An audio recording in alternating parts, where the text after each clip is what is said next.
Dear students, electromagnetic wave के continuation में आज हम देखते हैं मैक्सवेल्स इक्वेशंस। इलेक्ट्रोमैग्नेटिक वेव की जो कंसेप्ट दिया था मैक्सवेल ने दिया था, इन्हीं चार इक्वेशन जो हमने इक्वेशंस लिखेंगे अभी उसी के बेस पे उन्होंने जो है उसकी जो है कंसेप्ट दिया था। इसके पहले भी मैंने छोटे छोटे 2 लेक्चर उस पर तैयार किए थे, आप लोगों के सामने मैंने इसको प्रस्तुत भी किया था, उसको भी देखिएगा क्योंकि बहुत इंटरेस्टिंग टॉपिक है, बहुत ही यूज़फुल टॉपिक है।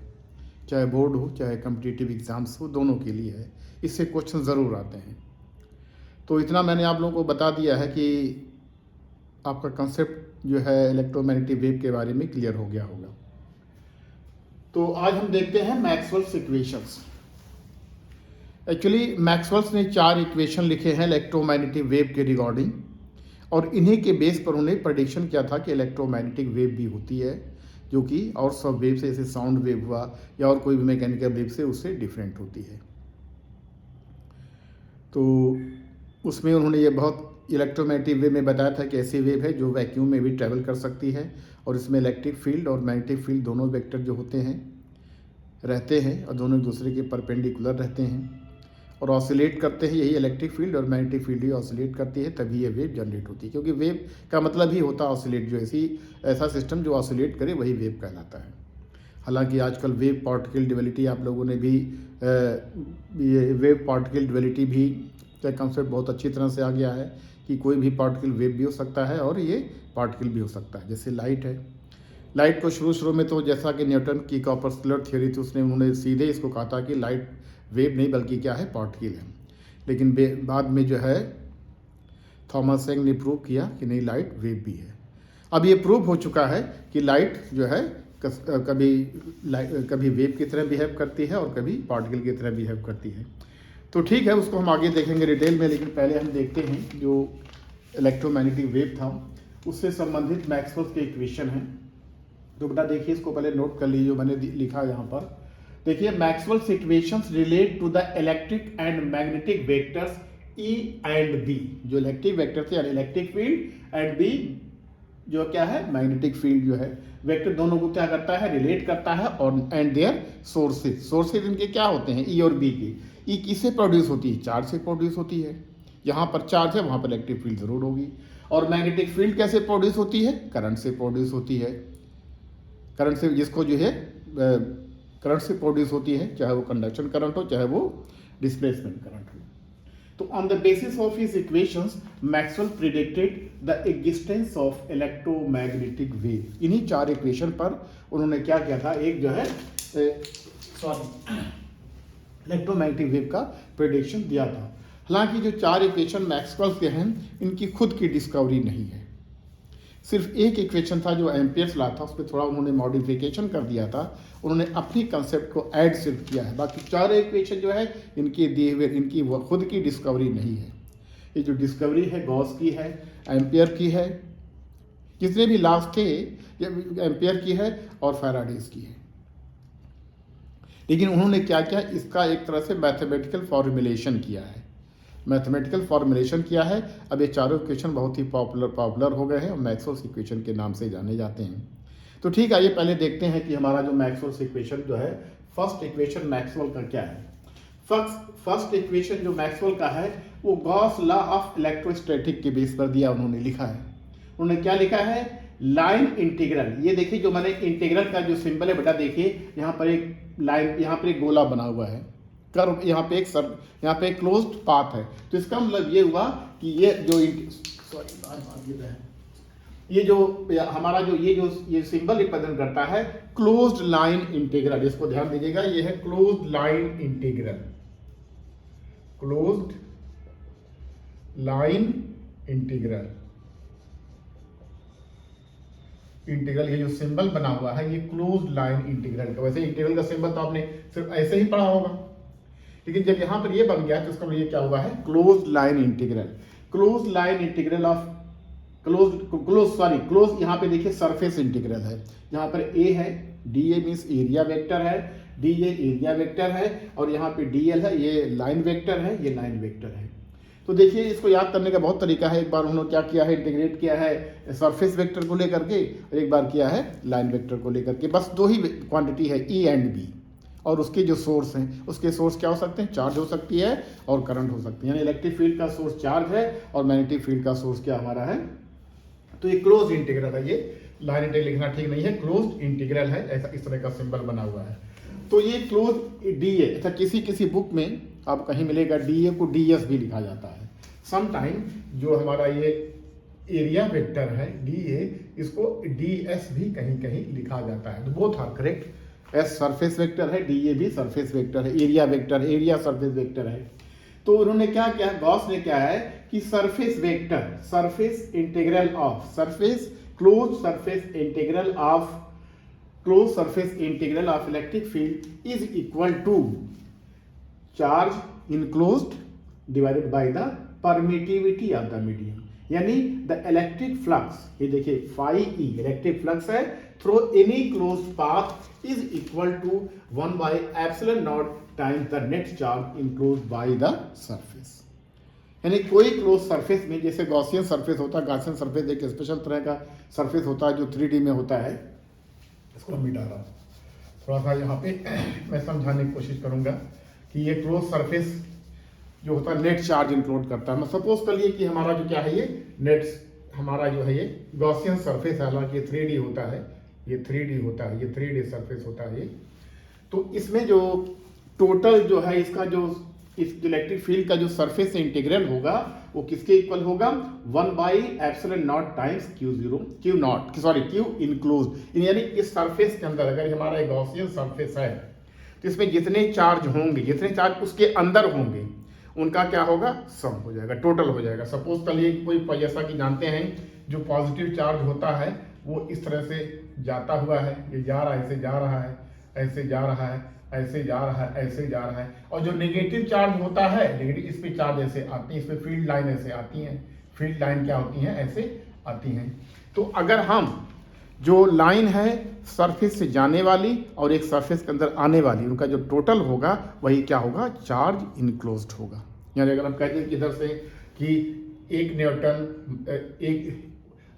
One coulomb, 2 coulomb and -1 coulomb charge है, तो इसका जो नेट चार्ज होगा 1 + 2 - 1 हो जाएगा, यानी 2 कूलाम चार्ज हो जाएगा। और उसका अगर जो इलेक्ट्रिक फील्ड जो होगी, electric field surface electric field जो होगी उसको जो है एप्सिलॉन नॉट से डिवाइड कर दीजिए।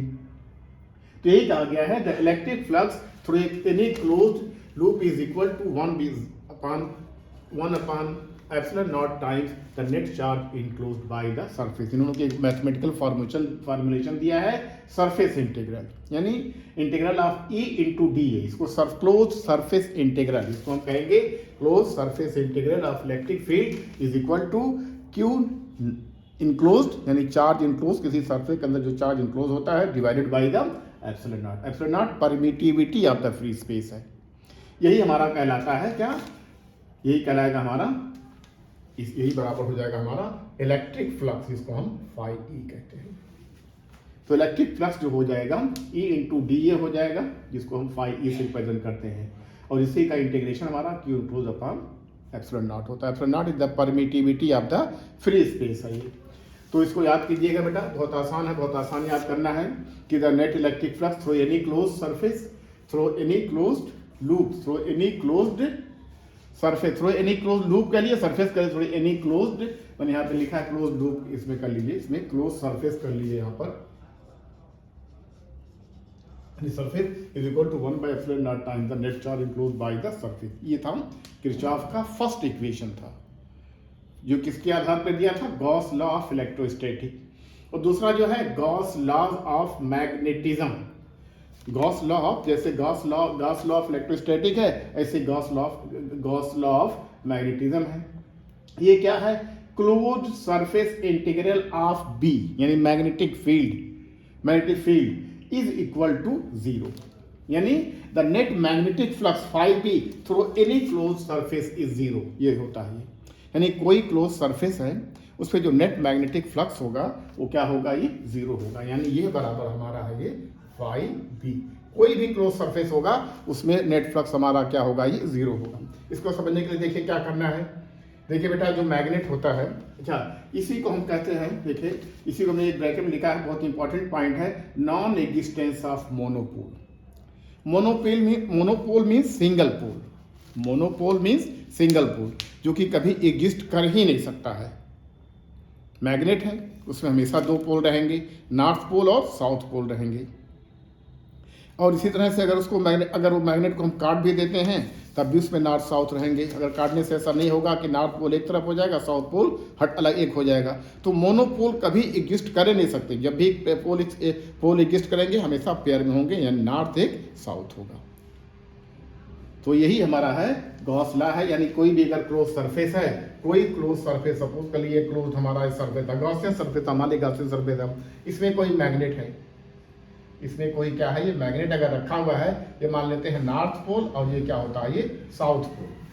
तो मैग्नेटिक जो लाइन होती है, यानी मैग्नेटिक जो फ्लक्स होता है वो नॉर्थ से चलता है, नॉर्थ से चलता है और साउथ पे आता है। ये ऐसे मान लीजिए एक और है, ये इधर जा रहा है, तो इधर क्या होगा, फिर इधर से एक फ्लक्स आएगा। देखिए जितना फ्लक्स जा रहा है उतना ही, जितना फ्लक्स इससे बाहर जा रहा है उतना ही फ्लक्स इसके अंदर आ रहा है। तो टोटल क्या हो जाएगा, मान लें कि ये देखिए दो लाइन है, ऐसे एक और मान लेते हैं, ये ऐसे जा रही है, ऐसे जा रही है, एक जो है इसमें ऐसे आ रही है, यानी आने वाली लाइन जो मैग्नेटिक लाइन है बराबर जाने वाली मैग्नेटिक लाइन की हुआ है, तो उसका टोटल सम कितना हो जाएगा, जीरो हो जाएगा। तो इसका मतलब इस आधार पे हम कह सकते हैं कि कभी भी किसी मैग्नेट में एक पोल हो ही नहीं सकता है, इट कैन नेवर एग्जिस्ट। इसी का नाम होता है नॉन एग्जिस्टेंस ऑफ मोनोपोल। तो ये हमारा गॉस लॉ ऑफ मैग्नेटिज्म है। जैसे गॉस लॉ ऑफ इलेक्ट्रोस्टैटिक था, ऐसे गॉस लॉ ऑफ मैग्नेटिज्म है। यानी इसमें था कि जो टोटल सरफेस एरिया होगा, integral of the total surface area equal to flux in total flux हो जाए, ये टोटल फ्लक्स के बराबर हो जाएगा, यानी फाई बराबर हो जाएगा क्यू अपॉन एप्सिलॉन नॉट हो जाएगा। इसमें जो है अराउंड एनी क्लोज पाथ हो जाएगा, मैग्नेटिक लाइन ऑफ जितनी जाती है उतनी आएगी ही, तो भी इसका सम टोटल सम कितना हो जाएगा, ये हो जाएगा जीरो, यानी फाई भी हमारा क्या हो जाएगा, ये जीरो हो जाएगा। इनक्लोज्ड यानी ये क्या होना चाहिए, इसके अंदर जितने फ्लक्स है, ये क्लोज गॉसियन सरफेस के अंदर जितने हैं। गॉसियन सरफेस बेटा देखिएगा, आपको बताया गया, आपने पढ़ा भी होगा, एक स्पेशल तरह का सरफेस होता है जिसके आधार पर हम जो है ई और बी इलेक्ट्रिक फील्ड या मैग्नेटिक फील्ड, हम उसको इलेक्ट्रिक फील्ड के लिए है, मैग्नेटिज्म में तो नहीं पढ़ा होगा आप लोगों ने, लेकिन मैग्नेटिज्म में भी उस तरह का लॉ एक होता है, इसको किताबों में नहीं पढ़ा जाता है, सिर्फ इलेक्ट्रोस्टैटिक का है गॉस लॉ पढ़ाया जाता है। तो ये रहा हमारा क्या, गॉस लॉ ऑफ मैग्नेटिज्म, यानी to the net magnetic flux phi B through any close surface is zero, non existence of monopole, यानी मोनोपोल कभी नहीं एग्जिस्ट करता है, एक पोल कभी नहीं होता है, हमेशा जो पोल रहेंगे किसी में दो रहेंगे, चाहे कितना भी काट करके उसको कितने भी पार्ट में उसको डिवाइड करें, लेकिन हमेशा नॉर्थ पोल साउथ पोल उसमें रहेंगे। ठीक है, तो ये है नॉन एग्जिस्टेंस ऑफ मोनोपोल। और तीसरा जो इक्वेशन है उन्होंने क्या लिखा है, Faraday's laws of electromagnetic induction लेकर के लिखा है। आप जानते होंगे कि चेंजिंग फैराडेज लॉ क्या कहता है कि when there is change in magnetic line of field, magnetic flux या magnetic flux and EMF is induced. जैसा कि ये था हमारा जो लॉ था, ये कि इस तरह के जो नियम थे, यानी E इज इक्वल टू, जहाँ पर ईएमएफ इंड्यूस्ड यानी वोल्ट है, is equal to minus N D phi by D T, जहाँ पर N number of turn in the coil, माने कॉइल में एक टर्न है, तो इस तरह से is equal to N phi by D is equal to minus D phi, इसको सॉरी डी फाई बी कहिए, इसको डी फाई बी, यहाँ पे डी फाई बी क्या है, मैग्नेटिक फ्लक्स है, यानी an electric field is produced by a changing magnetic field, ये फैराडेज लॉ ने कहा था। और इसी के आधार पर मैक्सवेल ने सोचना शुरू किया था कि जब changing magnetic field electric field produce करती है, तो क्या चेंजिंग इलेक्ट्रिक फील्ड भी मैग्नेटिक फील्ड प्रोड्यूस करती है, because of the symmetry in the nature. ये सोचा था उन्होंने, इस पे बात को उन्होंने सही प्रूव भी किया, उसको सही भी लगी और सही हुआ भी, प्रूव भी किया, उसको ड्राइव भी किया। तो जो तीसरा इक्वेशन जो मैक्सवेल का है, वो Faraday's laws of electromagnetic induction को लेकर लिखा गया है। अब देखिए यहाँ पर, ये देखिए यहाँ पर था ए था, यहाँ पर डी एल है, यहाँ पे डी ए था, यहाँ पे डी एल है, तो ये हो जाएगा क्लोज्ड लाइन इंटीग्रल, यानी ये जो है हमारा है, ये था क्लोज्ड सरफेस इंटीग्रल, ये हमारा है closed line integral, closed line integral. D L जो है लाइन एक है, तो close line integral of electric field is equal to minus D phi by D T, और यही हमारा क्या कहता है, फैराडेज लॉ है कि an electric field is produced by a changing magnetic field है। ये फैराडेज लॉ को लेकर लिखा है, जो फैराडेज लॉ यही तो है, is equal to minus D phi by D T. और ये क्या होता है, ये इलेक्ट्रिक फील्ड इंटेंसिटी है, इसी को आप वोल्ट भी कर दीजिए, इसी को आप क्या कर दीजिए, वी कर दीजिए, जो इसकी यूनिट होती है वोल्ट होती है। और ये ई जो है इलेक्ट्रिक फील्ड है, इसकी यूनिट होती है वोल्ट पर metre into D L metre हो जाएगा, तो ये वोल्ट ही हो जाएगा एक्चुअली में, यही हमारा क्या हो जाएगा, ये ई हो जाएगा। ये हमारा है मैक्सवेल का थर्ड इक्वेशन है। फोर्थ इक्वेशन एम्पियर्स लॉ है, लेकिन उसने अपना भी एक मॉडिफिकेशन किया है। उसने डिस्प्लेसमेंट करंट का जब उनको पता चला, डिस्प्लेसमेंट करंट का पता चला, इसके बारे में डिटेल में पढ़ चुके हैं। डिस्प्लेसमेंट करंट जब बताएगी तो बहुत ज़्यादा इसको बताने की जरूरत नहीं है। एम्पियर्स, इसको एम्पियर्स मैक्सवेल्स लॉ भी कहते हैं। इसको उन्होंने मैथमेटिकल फॉर्मुलेशन किया, बी यानी line integral of B into D l, ये close line integral of B is equal to mu zero times the total current enclosed by the surface which is threading through the surface या through the area. देखिए, जो जितने भी ये mostly capacitor की charging के समय एक्सप्लेन किया गया था कि जो टोटल उसमें जो टोटल जो है लाइन इंटीग्रल होता है, डी लाइन इंटीग्रल होता है मैग्नेटिक फील्ड का, ये बराबर होता है म्यू नॉट इनटू ब्रैकेट में I C plus I D, where I C is the conduction current and I D is the displacement current. और डिस्प्लेसमेंट करंट की जो वैल्यू दिया था उन्होंने नोट के epsilon nought d phi E by D T, और d phi E by D t यही हमारा क्या है, इलेक्ट्रिक फील्ड से आया है, इलेक्ट्रिक चेंजिंग इलेक्ट्रिक फील्ड से ही आया है ये। तो इस तरह से बेटा चार इक्वेशन मैक्सवेल्स के हैं, लेकिन चारों इक्वेशन में किसी भी इक्वेशन का इनका वर्जिनल वर्क नहीं है। सिर्फ एक इक्वेशन, सिर्फ एम्पियर्स लॉ में इन्होंने अपना मॉडिफिकेशन किया था जब इनको डिस्प्लेसमेंट करंट के बारे में पता चला था। तो यही चारों इक्वेशन जो हैं इलेक्ट्रोमैग्नेटिक के एक तरह से बेस हैं, फंडामेंटल इक्वेशंस ऑफ इलेक्ट्रोमैग्नेटिक हैं। जिस तरह से न्यूटन्स के तीनों जो एक लॉज हैं, जो तीनों लॉज हैं, फर्स्ट सेकेंड थर्ड लॉ, ये किसके हैं, मैकेनिकल फिनोमेना के बेस होते हैं। उसी तरह से जो मैक्सवेल के चार इक्वेशन जो हैं, ये क्या है, चार इक्वेशन जो हैं इलेक्ट्रोमैग्नेटिक के कंप्लीट इंटरेक्शन को वो दिखाता है। अच्छा, साथ में बेटा देखिए, एक उन्होंने क्या किया था, एक और इक्वेशन को, हालांकि उसका मैक्सवेल इक्वेशन में नहीं आता है, ये मैक्सवेल इक्वेशन में नहीं आता है। सिर्फ मैक्सवेल इक्वेशन में all the sets of four laws, Gauss law of electrostatic, Gauss law of magnetism and Faraday's laws of electromagnetic induction and Ampere's Maxwell's law, यही चार कहलाते हैं। लेकिन coupled with this Lorentz force equation, ये भी आप लोगों ने पढ़ा होगा, Lorentz force equation, Lorentz force equation, यानी all these four equation coupled with this equation and Lorentz force equation give the complete description, give the complete interaction of electromagnetic field। और इसी के बेस पर उन्होंने, क्योंकि देखिए एफ जो होता है, कोई चार्ज है, कोई चार्ज अगर है, चार्ज पार्टिकल है, इलेक्ट्रिक फील्ड में भी है और मैग्नेटिक फील्ड में भी है, जिसपे दोनों फोर्स लगता है, ये फोर्स दोनों का सम होता है। इलेक्ट्रिक फील्ड में force Q into vector E, और मैग्नेटिक फील्ड में क्या हुआ, जो फोर्स है Q V क्रॉस B, ये क्रॉस B है, क्रॉस प्रोडक्ट लिया गया है। V is the velocity, V is the velocity vector and B is the magnetic field. तो ये चारों इक्वेशन और ये इक्वेशन को अगर मिला लिया जाए, हालांकि ये इक्वेशन मैक्सवेल इक्वेशन में नहीं आता है, लेकिन अगर इसको साथ उसको भी जोड़ा जाए तो एक कंप्लीट डिस्क्रिप्शन देगा इलेक्ट्रोमैग्नेटिक थ्योरी, इलेक्ट्रोमैग्नेटिक फिनोमेना का देगा।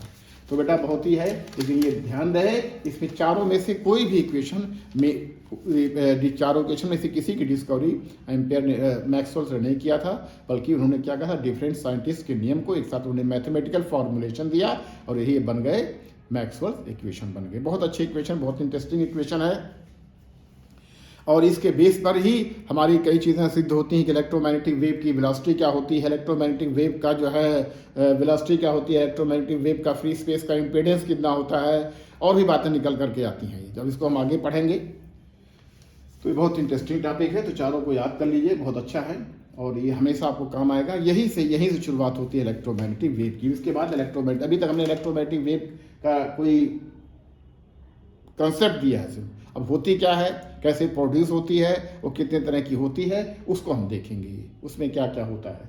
तो इस तरह से रहा ये हमारा चारों equation plus Lorentz force equation are the basic of the या कह सकते हैं backbone of the electromagnetic interaction phenomena, जैसा कि न्यूटन्स के लॉ मैकेनिक्स में होते हैं। ठीक है, इसको आप नोट कर लीजिए, अच्छी तरह समझ गए होंगे मेरे ख्याल से।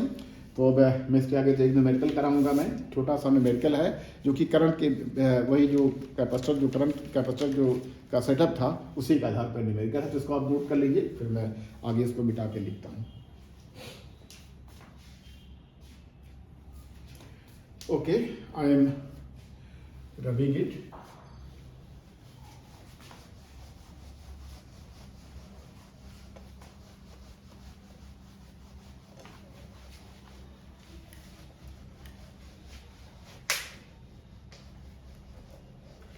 बेटा बहुत इंटरेस्टिंग टॉपिक है, बहुत ही इंटरेस्टिंग एंड यूजफुल टॉपिक है। एग्जामिनेशन में भी बहुत क्वेश्चन इससे आते हैं।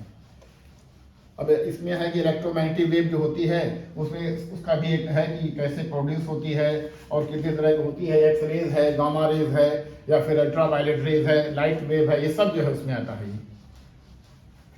लेकिन साउंड वेव जो है मैकेनिकल वेव है, वो इलेक्ट्रोमैग्नेटिक वेव नहीं है। सिर्फ लाइट जो है इलेक्ट्रोमैग्नेटिक वेव है।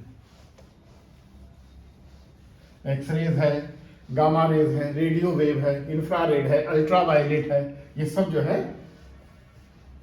है हमारे इसमें है। चलिए ठीक है, एक क्वेश्चन करते हैं, बहुत सिंपल क्वेश्चन है कि वो कैपेसिटर है। इसमें देखिए बेटा क्वेश्चन को किस तरह से है। एक पैरेलल प्लेट, मैं इसको क्वेश्चन को लिख दे रहा हूँ, क्वेश्चन को लिख रहा हूँ। ए parallel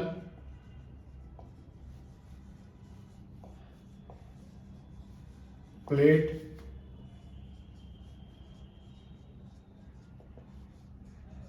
capacitor consists of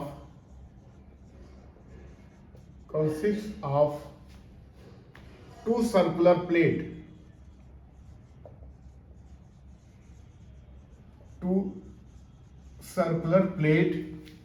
of radius 0.5 meter, radius 0.5 meter. If they are separated,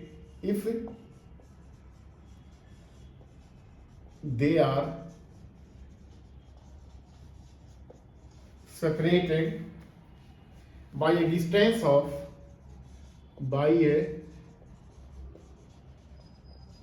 distance of 0.1 millimeter, 0.1 millimeter.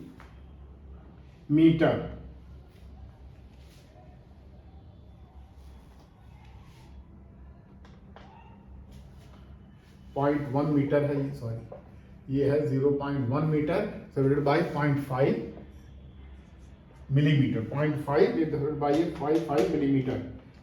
If electric field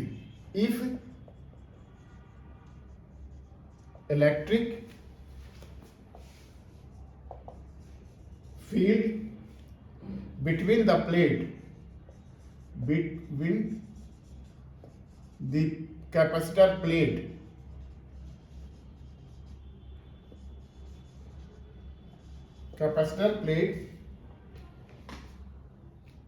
changes as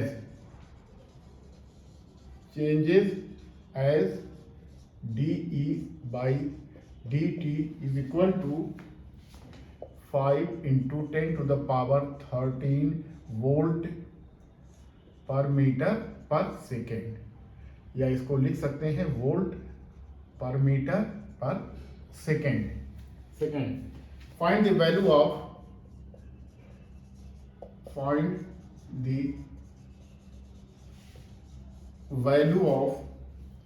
current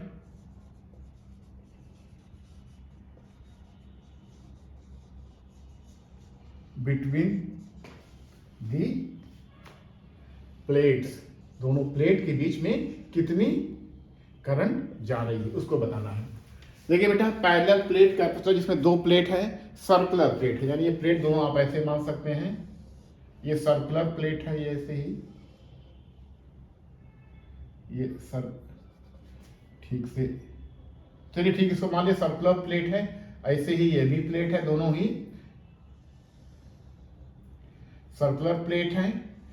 इसमें जो है जो फील्ड चेंज हो रहा है, जो फील्ड चेंज, इस पर मान लीजिए पॉजिटिव चार्ज थे, इस पर नेगेटिव चार्ज था। इसका जो एरिया है, इसका जो देखिए ये आर रेडियस जो दी हुई है, radius of the plate, radius मान लीजिए हमारे क्या है आर है, और ये कितनी है ये 0.1 मीटर, यानी इससे एरिया निकल सकता है। Area is equal to, area जो होगा निकाल सकते हैं पाई आर स्क्वायर। यही तो होता है ना, पाई मान ली आर को आर मान ली pi R square, where R is the radius, तो ये हो जाएगा पाई इंटू 0.1 का स्क्वायर हो जाएगा। और इन दोनों के बीच का जो सेपरेशन है, इन दोनों के बीच का जो सेपरेशन है यानी डी, सेपरेशन डी जो है distance of separation, distance of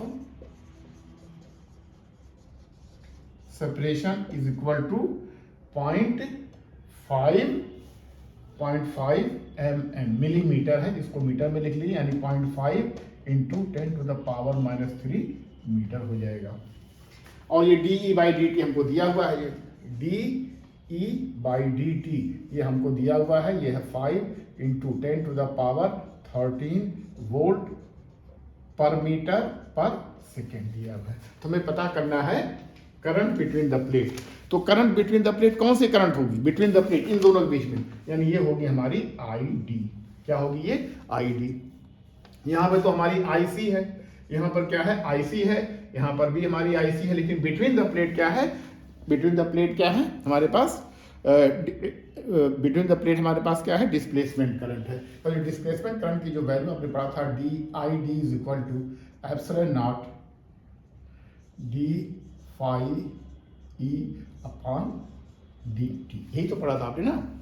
या इसको और लिखना चाहते हैं और अच्छी तरह से इसको इलेक्ट्रिक फील्ड में लिखना है, तो देखिए जो फाई ई होता है ये होता है, ये बराबर होता है E इंटू ए के होता है, E इंटू ए के होता है ये। तो जब इसको हम लिखेंगे तो बेटा आ जाएगा निकल कर, जब इसको हम सब्स्टिट्यूट करेंगे तो एप्सिलॉन नॉट, चूंकि ए जो होता है कांस्टेंट होता है, ये क्या होता है कांस्टेंट होता है ए, तो ये हो जाएगा DE अपॉन dt हो जाएगा।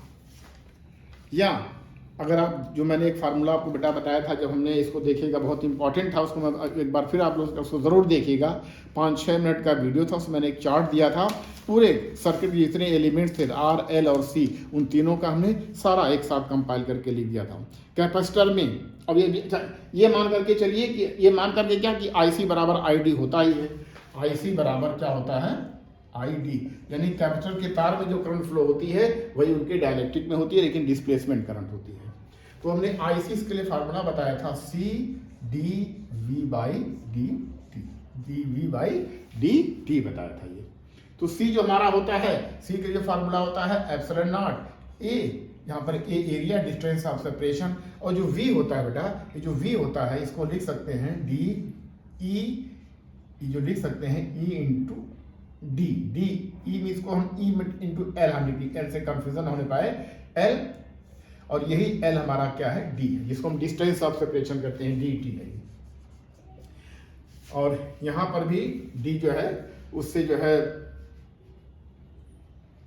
चलिए E इंटू डी है, यहाँ पर हम E इंटू डी लिखते हैं, क्योंकि यहाँ पे D मीन्स ये D जो है ये डिफरेंशिएट D/dt डिफरेंशिएशन डिपेंड करता है, D डिस्टेंस ऑफ सेपरेशन है। तो इसमें जब इसको हम D बाहर लेंगे, epsilon not A upon D into D, और ये हो जाएगा DE अपॉन dt। तो D कट जाएगा, तो यही बचेगा आपका epsilon not A into DE upon dt हो जाएगा। सारी चीज़ आपको दी हुई हैं। ये परमिटिविटी ऑफ फ्री स्पेस है, इसकी वैल्यू होती है 8.854 इंटू 10⁻⁻12, और ये जो दिया हुआ है पाई आर स्क्वायर, यानी पाई की वैल्यू होती है 3.14 इंटू आर जो है 0.1 इंटू 0.1, और ये जो मल्टीप्लिकेशन DE/dt है ये हमारा है कितना 5 इंटू 10⁻13 है, 13 है। इसको जब कैलकुलेट करेंगे IC बराबर ID, यानी ID हमें डिस्प्लेसमेंट करंट निकल करके आएगी, ये आ जाएगी इसकी वैल्यू अप्रॉक्सीमेटली 14 एम्पियर।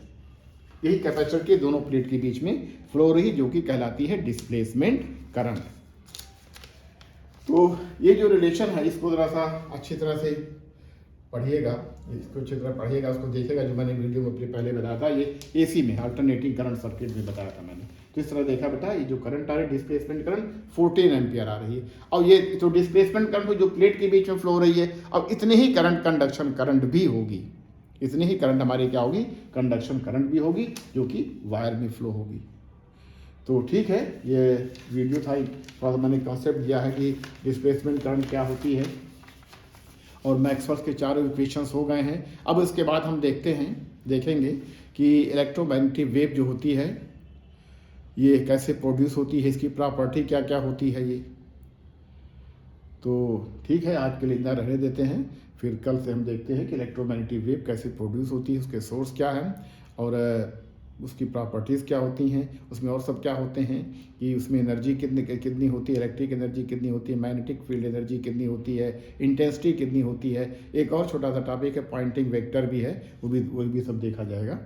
तो ठीक है, आज के लिए इतना रहने दीजिए, और इसको पढ़ते रहिए, अच्छी तरह से पढ़िए, पढ़ के खूब इंटरेस्ट के साथ पढ़िए बेटा, मेहनत से पढ़िए, समझ के पढ़िए, तो बहुत आसानी से आपको 2-4 क्वेश्चन, तो बोर्ड में 4-5 नंबर के क्वेश्चन इस चैप्टर से आते हैं, तो 2-3-4 नंबर आपको जो है बहुत आसानी से मिल सकता है। और हर एक कॉम्पिटिटिव एग्जाम्स में भी 1-2 क्वेश्चंस आते हैं। तो जब पूरा चैप्टर पढ़ लेंगे तब आपको सारे क्वेश्चंस की मैं एक पूरी आपको न्यूमेरिकल्स जो आए हैं बोर्ड में वो दूंगा, और कुछ और अदर्स जो इंपॉर्टेंट है या एक्सपेक्टेड है उसको भी बताने की कोशिश करूँगा।